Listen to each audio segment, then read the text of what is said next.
আজকের ক্লাসে সবাইকে স্বাগত। জি স্যার। দাদা আমরা আমার তোমরা স্ক্রিন হয়ে নেবে। আচ্ছা আপাতত এই পরিসরের দরকার নাই। আরে দিন এবার একটু লক্ষ্য করো। কি লেখছে যে চিত্রগুলো? Sir drawing room Nokia Bangladesh mobile set এখানে কি এটা? এটা ডিনার সেট। শব্দের মাঝে আমরা একটা শব্দ পাইতেছি কি? সেট ক্যান্টল। আচ্ছা তারপরে যদি আমরা দেখি উনি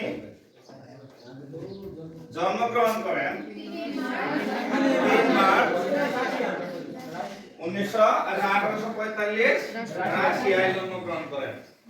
ঠিক আছে? জি। রাশিয়ায় জন্মগ্রহণ করেন। পরিচিতিটা হলো উনি একজন জার্মান গণিতবিদ। উনি জার্মান গণিতবিদ। এরপরে আমরা দেখি ওনার কর্মস্থল ছিল জার্মানিতে। কর্মস্থল কোথায়? জার্মানিতে। অবদান রাখছে উনি সেট তত্ত্বের জনক। আমরা যে সেট পড়ব আজকে সেই সেট তত্ত্বের জনক হচ্ছে জর্জ ক্যান্টর।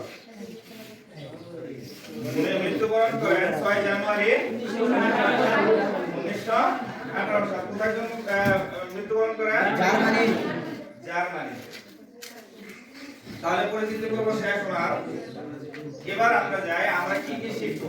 আমাদের শিখন ফল এই পাঠ শেষে শিক্ষার্থীরা কি করতে পারবে? করতে পারবে,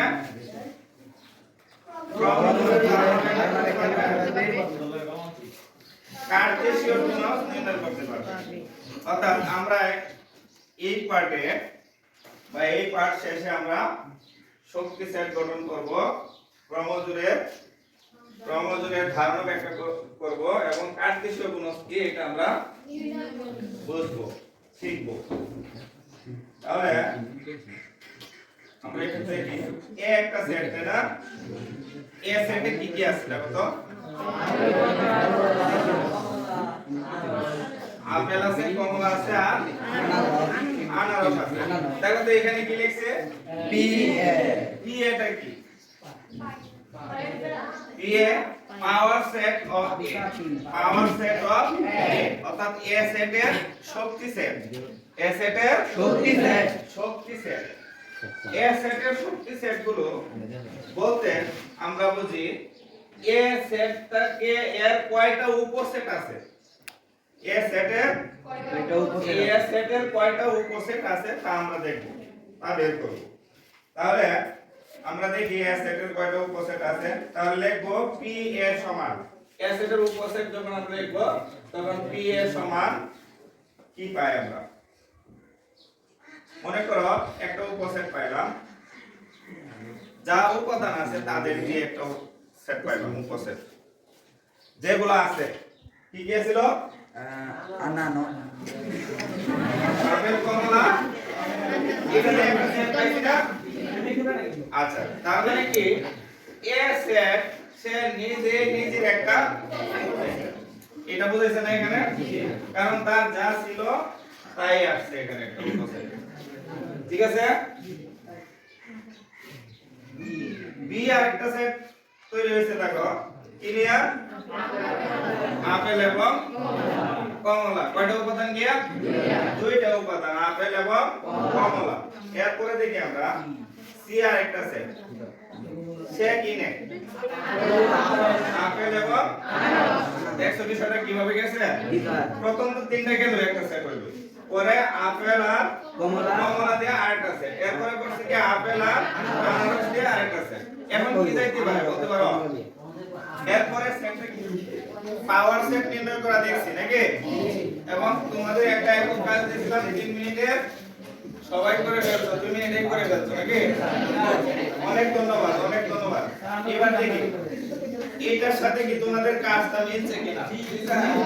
দেখো এই একটা সেট আছে, বি এ পাওয়ার সেট হবে, মিলছে। সবার p এর উপাদান সংখ্যা two to the power n কে সমর্থন করছে কিনা 8টা হয়েছে তোমাদের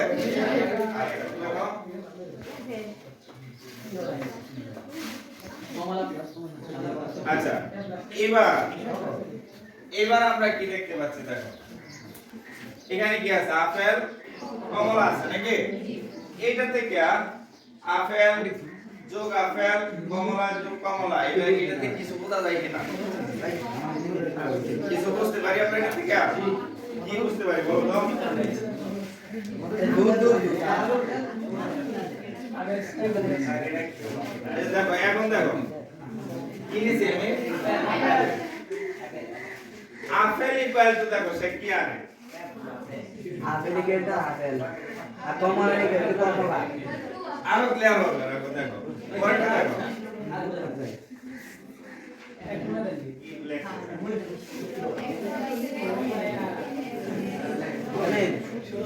এটা সূত্রটা কি আমার x y equal to a b হলে x equal to a y equal to b হবে তাহলে এটা দেখো x y equal to a b এই যে এখানে আছে x y ইকুয়াল টু এটা a এটা যদি b হয় তাহলে দেখো x ইকুয়াল টু a বুঝছে y ইকুয়াল টু b পাইছো তার মানে এই সূত্রটা আমাদের কাজে লাগবে অনেক কাজে লাগবে কিসের কাজে লাগবে ক্রমজোড়ের ক্ষেত্রে কাজে লাগবে বুঝতে পারছো ক্রমজোড়ের ক্ষেত্রে কাজে লাগবে তাহলে এটা আমাদের কিসের ধারণা পেলাম ক্রমজোড়ের একটা ধারণা পেলাম ধারণাটা স্পষ্ট হয়েছে ক্রমজোড়ের ধারণা স্পষ্ট জি স্যার ক্রমজোড়ের ধারণাটা কি ছিল আমার x y equal to a b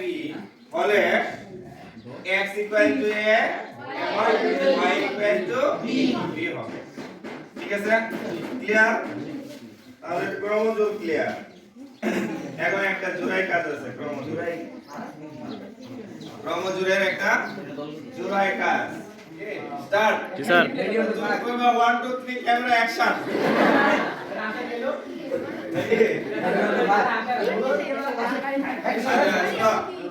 আমরা একটু হাসতে তো জি স্যার এখানে আমাদের ক্রমজোড়ের যে ধারণাটা পাইছিলাম সেই ধারণা অনুযায়ী এটা x আর এটা ইকুয়াল এটা আর এটা তাহলে ক্রমজোড়ের ধারণা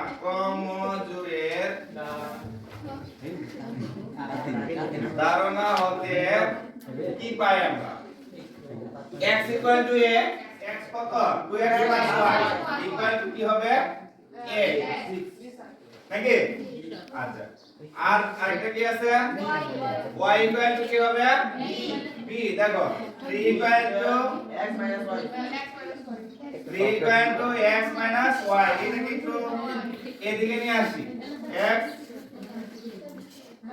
x মাইনাস y তাহলে x মাইনাস y এদিকে নিয়ে আসি 3 এটাকে যদি আমি এক নং সমীকরণ দেই আর এটাকে দুই নং সমীকরণ দেই তাহলে দেখো এক নং সমীকরণ আর দুই নং সমীকরণ যদি আমরা যোগ করে ফেলি দেখো একটু এক নং যোগ দুই নং ইমপ্লাইজ মানে এক নং যোগ দুই নং থেকে কি পাই এখানে আছে 2x y 6 আর নিচে আছে x y 3 এই দুটো যোগ করো তাহলে কি হয় y কাটা যায় কত থাকে 3x কত 9 বা x 3 থেকে 9 কত হয়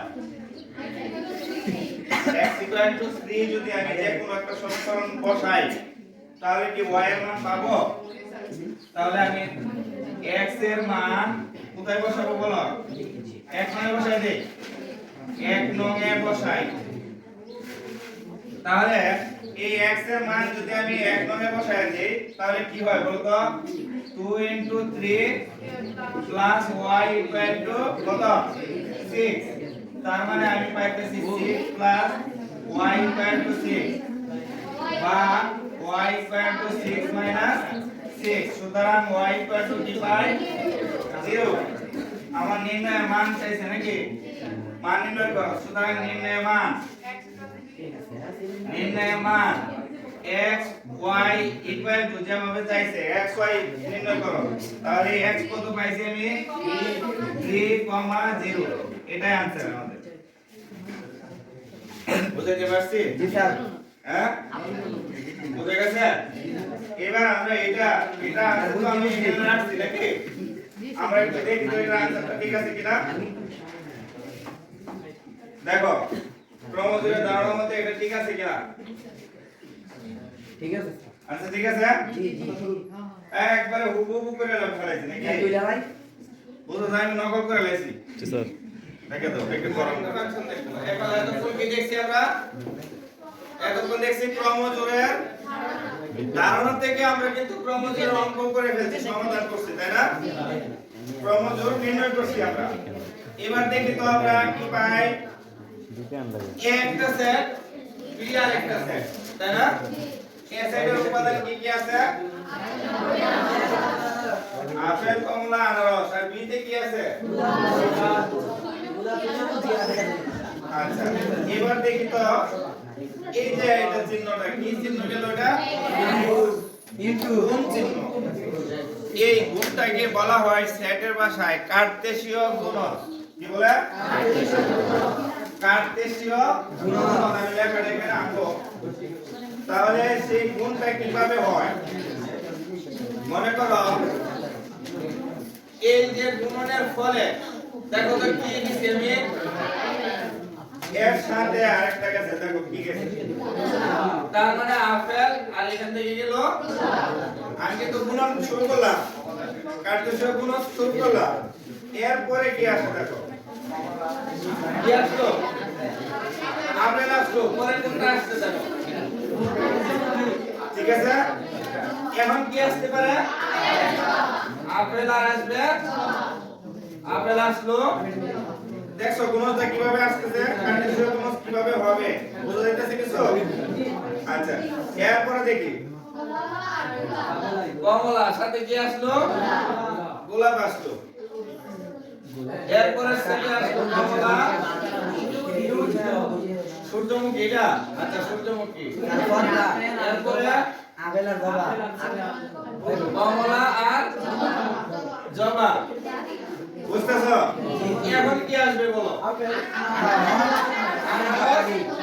গোলাপ আচ্ছা দেখি আনারস আসলো গোলাপ আসলো এরপরটা আনারস আর সূর্যমুখী তাহলে এরপরে আনারস আর এবার কি বুঝতে পারছি কিছু এটা কি এটাকে বলে কার্তেশীয় গুণন তাহলে কার্তেশীয় গুণন সেট কিভাবে নির্ণয় করতে হয় আমরা এই চিত্রের মাধ্যমে দেখলাম নাকি এই চিত্র দেখে বা এটার যে প্রক্রিয়াটা সেই প্রক্রিয়াটা কি এখন পারবে তোমরা কার্তেশীয় গুণন নির্ণয় করতে ওকে এই যে আমাদের কার্তেশীয় গুণনের সূত্রটা কার্তেশীয় গুণনের সূত্রটা কি হবে a গুণন b হলে a গুণন b ইকুয়াল টু এরকম হবে x y যেন x belongs to a এবং y belongs to b x belongs to a হবে y belongs to b হবে এবার দেখো তো একটা দলীয় কাজ কি দিছি তোমাদের দুই দল এইখানে দুই দল মনে করো কি আছে এটা সি এ টি বি তে কি ছিল টি ও জি এবং এস এ ছিল আর এ টি এটা ছিল না আমরা এটা আগে এটা দেখি আবার এ তে ছিল সি এ টি বি তে ছিল D O G S A ছিল আর এ টি তাই না জি জি তাহলে আমরা এর সমাধানে যদি যাই তাহলে দেখো a গুণন b তাহলে a এর উপাদানগুলো নিয়ে যে সেটটা গুণন b এর উপাদানগুলো নিয়ে সেটটা এখন গুণনটা কিভাবে হইছে দেখো c d আসছে এটা প্রথমে সেকেন্ড ব্র্যাকেট দেওয়ার পরে প্রত্যেকটা উপসেটের মাঝে কি হবে একটা ফার্স্ট ব্র্যাকেট হবে এবং অবশ্যই মাঝখানে কমা হবে একটা ফার্স্ট ব্র্যাকেট দিয়ে তারপরে কমা তাহলে দেখো c o পরেরটা এরপরটা c g সেটটা আসছে এরপরে এ দিয়ে এ ডি এ ও এ জি এভাবে প্রত্যেকটা সেট যাবে এভাবে ঠিক আছে আমরা একটু আগে উপসেট নির্ণয় করছিলাম উপসেট আর এটার মধ্যে একটা পার্থক্য আছে কি পার্থক্যটা বলতে পারো উপসেট নির্ণয় করার সময় আমি বলছিলাম যে এখানে সেকেন্ড ব্র্যাকেট এরপরে সেকেন্ড ব্র্যাকেট থাকবে প্রত্যেকটা উপাদান হবে এক একটা সেট আর এখানে উপাদানগুলোকে আলাদা করছে একটা ফার্স্ট ব্র্যাকেট দিয়ে আমরা যখন কার্টেসীয় গুণজ করব এখানে থাকবে ফার্স্ট ব্র্যাকেট দিয়ে এবং কমা দিয়ে সেপারেট করা থাকবে ঠিক আছে তাহলে বুঝা গেছে পার্থক্যটা এরপর তোমরা বি এ এস এস এগুলো কেটে করতে পারবে না এরপর একটা মূল্যায়ন আছে আমরা যে এতক্ষণ পড়লাম যা পড়লাম তার উপর একটা মূল্যায়ন এ সেটের উপাদান সংখ্যা n হলে p এর উপাদান সংখ্যা কি হবে n গুড পরে দেখো x2 3y হলে xy what